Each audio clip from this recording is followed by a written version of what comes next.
Hello boys and girls, it's Aunty Mimmi here, and today our fun book is Jack and the Beanstalk. If you've not already subscribed to the channel, please do so now. Then sit back, get comfortable, and let's begin.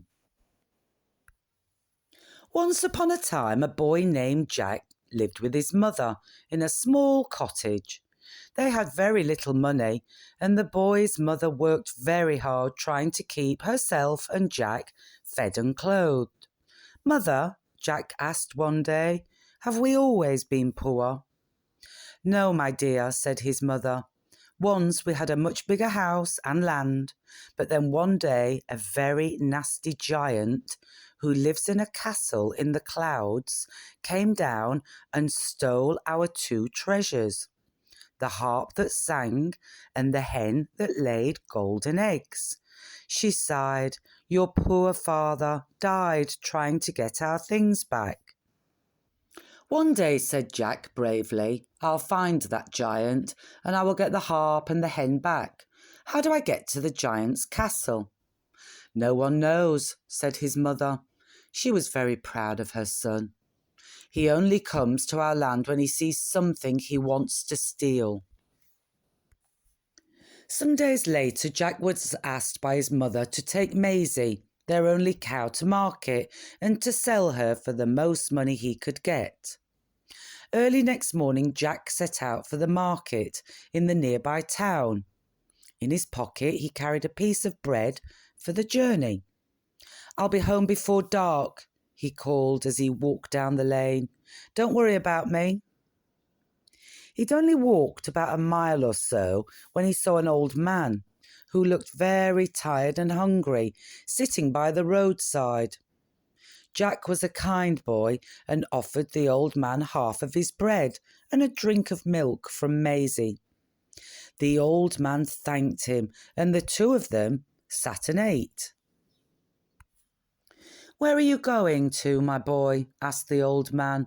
"To the market," replied Jack, "to sell our only cow." "I can save you a long walk," said the old man. "I will buy your cow from you. That's if you will take something else instead of money." "What would that be?" Jack asked. "I will give you these magic beans," said the old man. "As you have shared your food with me, a stranger, I will share my magic beans with you." Jack was not very certain. "Well," he said, "I don't know about that." "These magic beans will make your fortune," said the old man, "and you need never go hungry again." Jack thought for a few moments. "All right," he said, and handed Maisie's halter to the old man, who gave him a small pouch with the magic beans. "You will not be sorry," said the old man. "They will make your fortune for you." Jack opened the pouch and saw it held just 5 beans. He turned to speak to the old man, but both he and Maisie had disappeared. Jack ran home. His mother was very surprised to see him back so soon. "Mother, mother," he shouted, "see what I got for Maisie." "What do you mean?" asked his mother. "Didn't you get money for her?" "No," Jack said, "I got this pouch of magic beans instead." He tipped the beans out onto the table. "Oh, Jack," cried his mother, "how could you be so silly as to take 5 beans for our Maisie? How can we live on 5 beans?"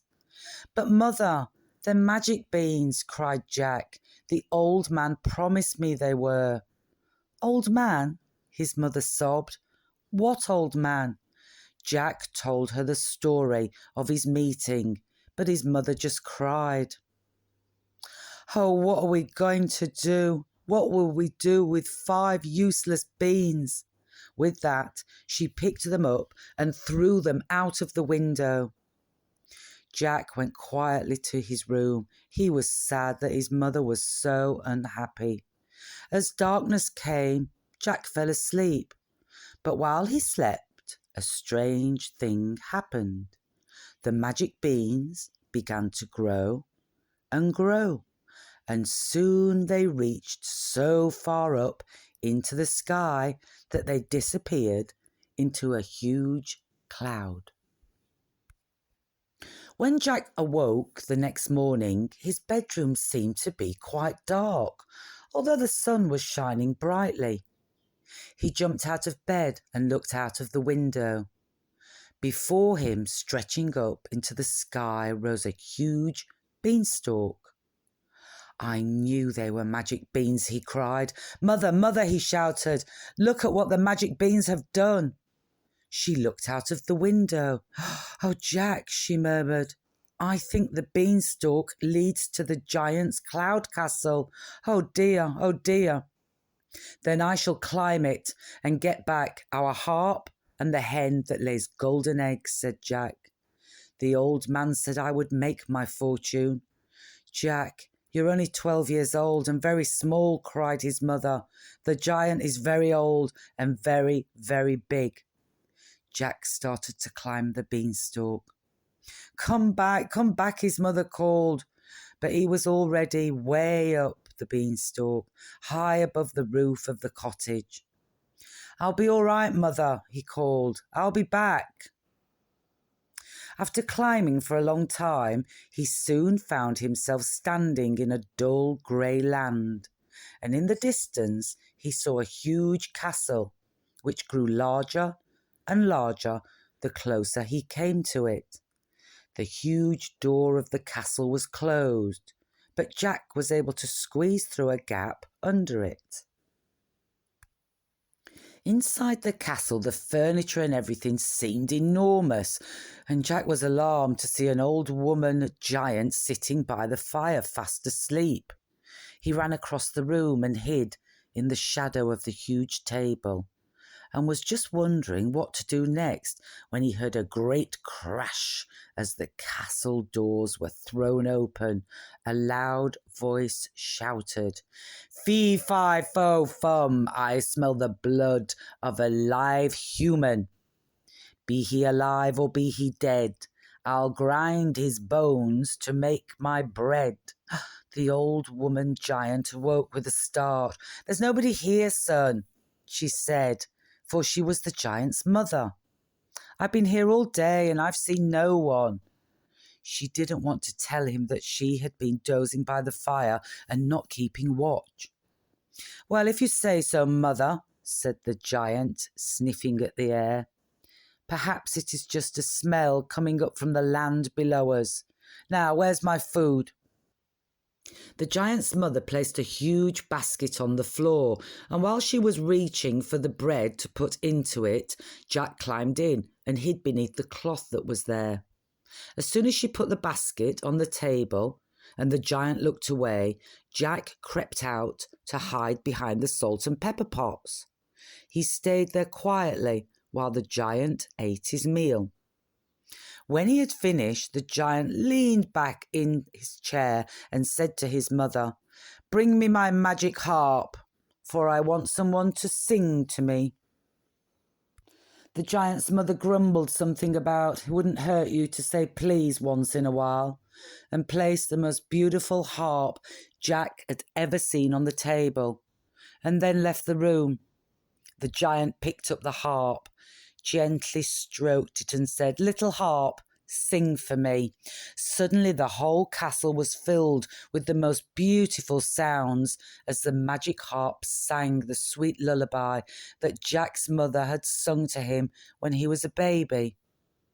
After a while the giant nodded off to sleep and Jack crept across the table. The harp was about to give the alarm when Jack whispered, Please don't give me away. Once you belonged to my father, but the giant stole you from us. The harp hummed very quietly and then said, I recognize you from when you were a tiny baby, and I remember your father. He was always very kind to me. Are you going to take me away from here? Yes, said Jack, but I don't know how to yet. Leave it to me, said the harp. Put your hands over your ears. Jack did as he was told, and the harp let out a loud screech, so loud that the giant sprang awake. With a fierce yell, he picked up the heart and threw it in the corner of the room, where it landed on a thick rug. "Bring me my magic hen," the giant yelled. "Bring it now, for I am angry that my harp does not play properly anymore." The giant's mother came back into the room. "Here," she said, thrusting the hen onto his huge hands, and then shuffled out. Little hen," said the giant, putting the hen on the table. "Lay me golden eggs." The hen sat quietly for a few moments, and then clucked for a while. As she stood up, a solid golden egg lay beneath her. More, I want more," said the giant, and the little hen laid another golden egg. Still the giant wasn't satisfied. "I want more eggs," he shouted, and the poor little hen had to lay egg after egg. After a while, the giant became bored with counting the golden eggs, and once more nodded off to sleep. Jack seized his chance and ran over to the little hen. He gently picked her up and whispered, "Please don't raise the alarm. I mean you no harm, but you were stolen from my father by the wicked giant." The hen said, "Your father was kind to me. He always fed me well and never made me lay more than one egg a day." "I will take you away from here," said Jack. "Can you fly down to the ground?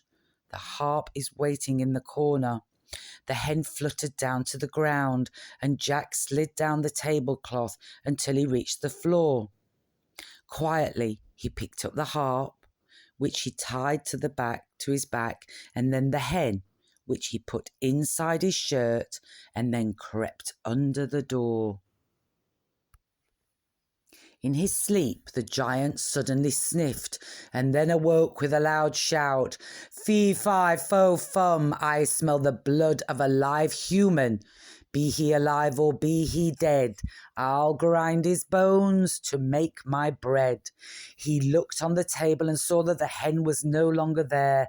And then when he saw that the harp no longer lay in the corner, he jumped up and threw open the castle doors, just in time to see Jack starting to climb down the beanstalk.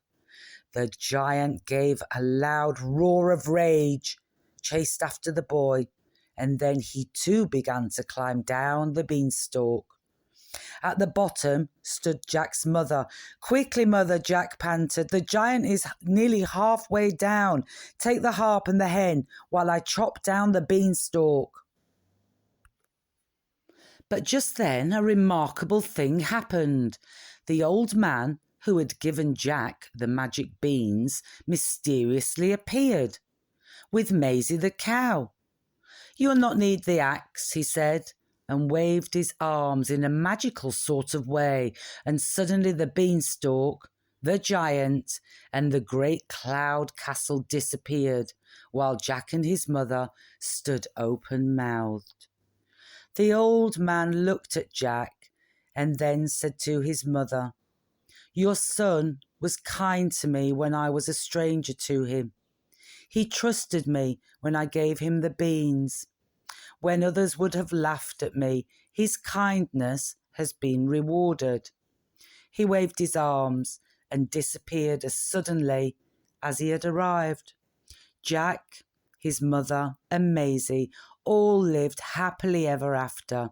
But as for the giant, well, he was never seen again. Well, that was a fun, exciting book today, wasn't it, boys and girls? I hope you enjoyed it as much as I did. As always, I want you to be kind to one another, look after one another, and try and have some fun every single day. Until next time, bye-bye.